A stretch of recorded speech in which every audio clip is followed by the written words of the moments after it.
கட்டுவலை வேணும்னா கட்டுவலை கட்டி என்ன செத்து நிறைய வந்து பார்த்தியா? ஆமாம் அப்படி தானே சொல்கிறேன். என் மீன் புறம் செத்து மிதக்குது. நான் வீடியோ எடுத்துருந்தேன் சொல்லுவேன். நான் இந்த வரைக்கும் போயிட்டேன். அன்றைக்கி நீ வரல முதல் அதுக்கு முன்னாடி பூமணி நான் குளிக்கிறதுக்கு போகணுமா?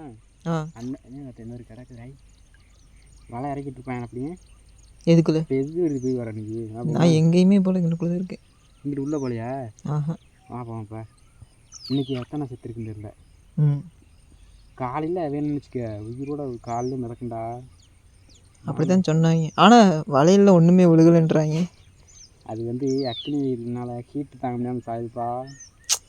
ஆமாம் முதல்லாம் சாகும்ல அந்த மாதிரி சாகுதுடா. அந்த மாதிரி என்னன்னு கேளு. இன்னொன்று கொஞ்சோண்டு தண்ணியில் நீங்கள் இது எக்ஸாம்பிளுக்கு ஒரு சின்ன டப்பாவில் 10 மீன் வச்சேன்னா அது எவ்வளோ வேகமாக சாகுனார். ஒத்த மீன் விட்டால் உடனே சாகாது. அதுதான் ஃபார்முலா. இப்போ இங்கே வந்து சொல்லப்போனால் நிறையா ஆயிடுச்சு மீன். அதோடது தாங்க முடியலை. அப்போ மீன் வரும் அங்கே பள்ளத்துக்குள்ளே தான் கிடக்குது. மீன் நிறையா இருக்குது. கவிச்சி அடிக்குதுல்ல தண்ணி. மீன் கவிச்சி ஒரு அளவுக்கு கல்லுங்கியோட இருக்கேன்டா. நீ எப்படி இருந்தாடா? அது ஒன்றும் இல்லை. கிட்ட வந்துடுறா பார்க்குதுல என்ன எடுக்க முடியும். ஃபோட்டோடுறா நல்லாயிருக்கு. ஈரை காப்பாற்ற தான் செஞ்சுருக்கேன். நம்ம எதுவும் கொலை பண்ண கிடையாது. அது காலை கட்டு.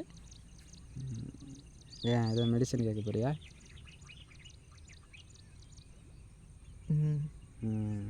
விட்டுருமா? ஆமாம் அப்படியே விடு. அந்த பக்கம் போய் விட்டுருக்கு. பறந்துருச்சுடா.